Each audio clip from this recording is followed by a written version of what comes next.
नमस्कार। NBC 24 media में आपका बहुत बहुत स्वागत है। नीरज जी, देखिए हमारे साथ अभी मौजूद है एसटीईटी के मेरिट अभ्यर्थी नीरज कुमार, जो कि एसटीईटी के अभ्यर्थी हैं और लगातार तमाम अभ्यर्थियों की बहाली को लेकर बात करते हैं। और साफ इनका कहना है कि तमाम अभ्यर्थियों की बहाली सरकार जल्द से जल्द करे, नोटिफिकेशन जल्द से जल्द जारी हो। नीरज जी, क्या कुछ कहिएगा नोटिफिकेशन को लेकर? विभाग की तरफ से क्या कुछ बातें निकल के आ रही है? देखिए अभिषेक जी, अभी स्थिति ये है कि जो छठे चरण की बहाली है, नवसृजित जो नगर निगम है और साथ में कहीं कहीं जो नियोजन प्रक्रिया जो विभिन्न कारणों से रद्द हुई थी, उनके लिए विभाग ने स्पेशल शेड्यूल निकाला। प्राथमिक के लिए 7 से लेकर 10 सितंबर के बीच में आम अभ्यर्थियों को नियुक्ति पत्र देना, छठे चरण के अभ्यर्थियों को। माध्यमिक उच्च माध्यमिक 26 अगस्त तक ये समाप्त करने की बात है। इस बीच में जो विभाग में हम जा रहे हैं, तो पिछले 4-5 दिनों से, जैसा कि आपको पता होगा कि 27 अगस्त को पटना सचिवालय में बड़ी बैठक रिक्तियों को लेकर हुई कि विभिन्न 38 जिले से क्या रिक्ति आती है। रिक्तियों को लेकर बैठक के बाद विभाग ने तय किया कि हम रोस्टर के क्लियरेंस करेंगे और कल तक जो भी जिला शिक्षा पदाधिकारी हैं या परियोजना पदाधिकारी, उनको पटना में रखा गया और रख करके रोस्टर क्लियर कर दिया जा चुका। जो रवि प्रकाश जी से बातचीत हुई है उस आधार पर हम आपको बता रहे हैं। अब रोस्टर क्लियरेंस के बाद अब एनआईसी के पोर्टल पर ये इसे अपलोड करना है। अपलोड करने के बाद आम अभ्यर्थियों के लिए तिथियों का निर्धारण करना है कि कैसे कैसे आम अभ्यर्थियों से आवेदन लिया जाएगा। इस बीच में हम जो बातचीत कर रहे हैं उच्च अधिकारियों से, उनका कहना है कि हमारा रोस्टर क्लियरेंस हो चुका है।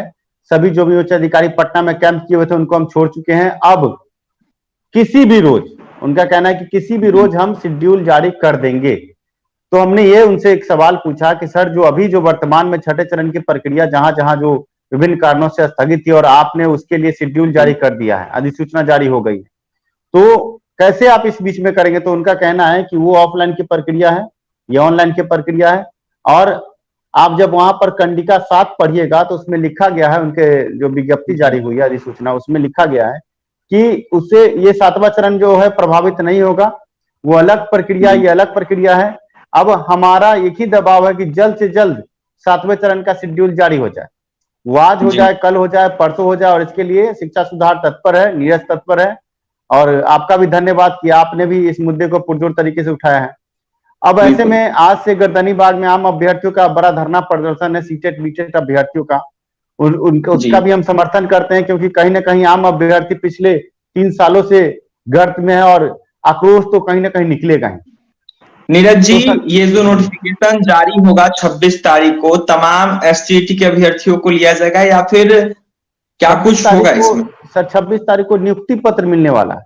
जो 32,000 अभ्यर्थी जो जी नियुक्ति पत्र मिलने वाला है। जैसे अभी 32,000 का जो चल रहा है छठे चरण में, उसमें क्या है कि 30 अगस्त तक, 30 सितंबर तक बहुत सारे लोगों को नियुक्ति पत्र मिल गया है।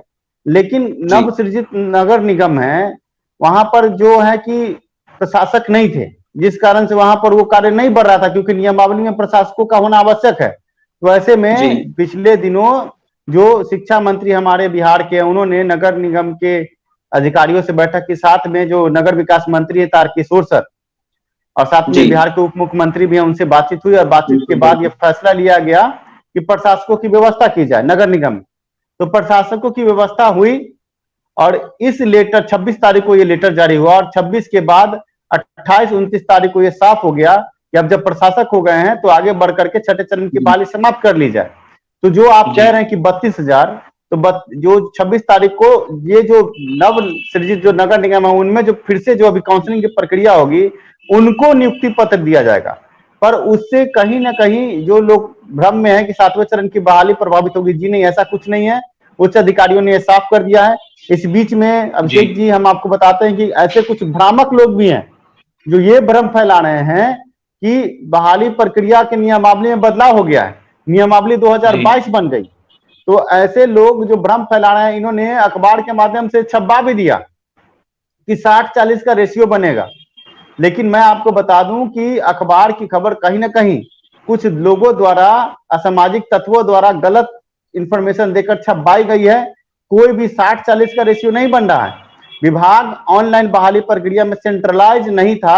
छठे चरण 7वें चरण की नियमावली में सेंट्रलाइज जोड़ने के लिए थोड़ा सा संशोधन करेगी। कोई नियमावली 2022 नहीं बन रही है।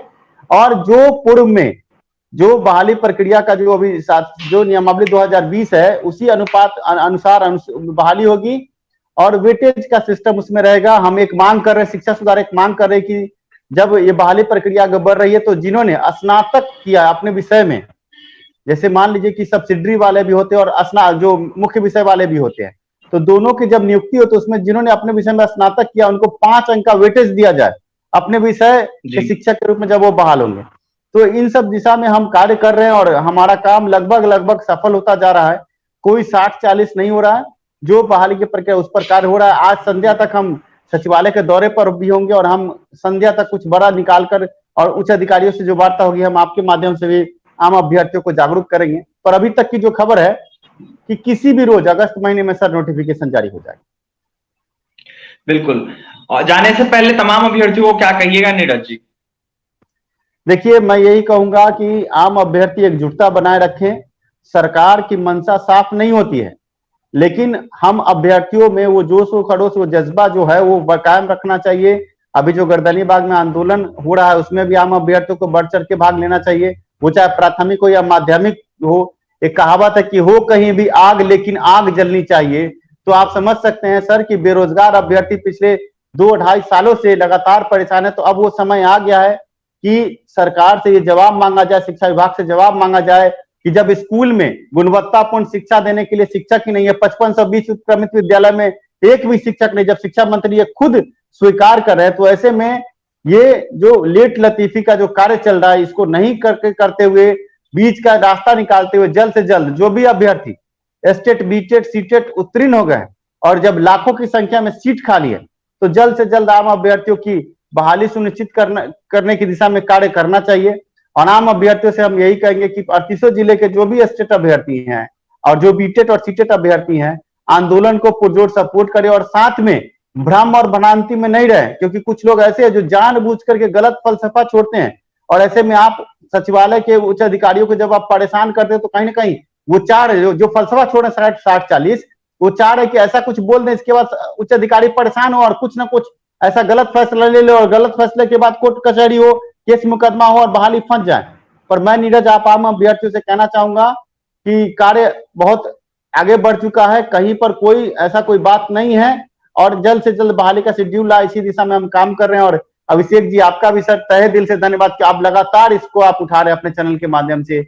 और मैं आपसे गुजारिश करूंगा कि आंदोलन का जो आज हो रहा है उसका भी थोड़ा सा आप अपने चैनल पर दिखाएं कि क्या अभ्यर्थी और हमेशा तमाम शिक्षक अभ्यर्थियों के साथ रहते हैं और आपके भी हमेशा साथ है और आपका भी बहुत बहुत धन्यवाद। देखिए हमारे साथ नीरज थे, एसटीईटी के मेधावी अभ्यर्थी हैं। इनका साफ कहना है कि कुछ लोग ऐसे हैं जो गलत मंसूबे के साथ प्रदर्शन करते हैं, उनके बहकावे में नहीं आए। जो बहाली प्रक्रिया है वो विभाग कर रही है, लेकिन कहीं ना कहीं आंदोलन जो है वो तमाम अभ्यर्थी जारी रखे, चाहे सीटेट बीटेट हो चाहे एस्टेट के अभ्यर्थी हो, वो भी सड़कों पर रहें। क्योंकि देखा जाए तो विभाग जो है वो कभी कुछ कहता है कभी कुछ कहता है, भरोसा करने लायक नहीं विभाग के ऊपर। लेकिन साफ नीरज ने कहा है कि जिस तरीके से विभाग जा रहे हैं, सचिवालय दौरा कर रहे हैं, वहां पे कहा गया है कि 26 तारीख तक नियुक्ति पत्र मिल जाएगा। फिलहाल देखने वाली बात यह होगी कि तमाम 32,000 अभ्यर्थियों की बहाली कब तक होती है। ऐसा न्यूज़पेपर में भी आया था और ऐसा लगातार खबरें भी निकल के आ रही थी। फिलहाल नीरज क्या कुछ कहते आपने सुना है और भी तमाम खबरों के लिए बन रहे हमारे साथ। हमारे चैनल को सब्सक्राइब करें, पेज को लाइक करें। बहुत बहुत धन्यवाद।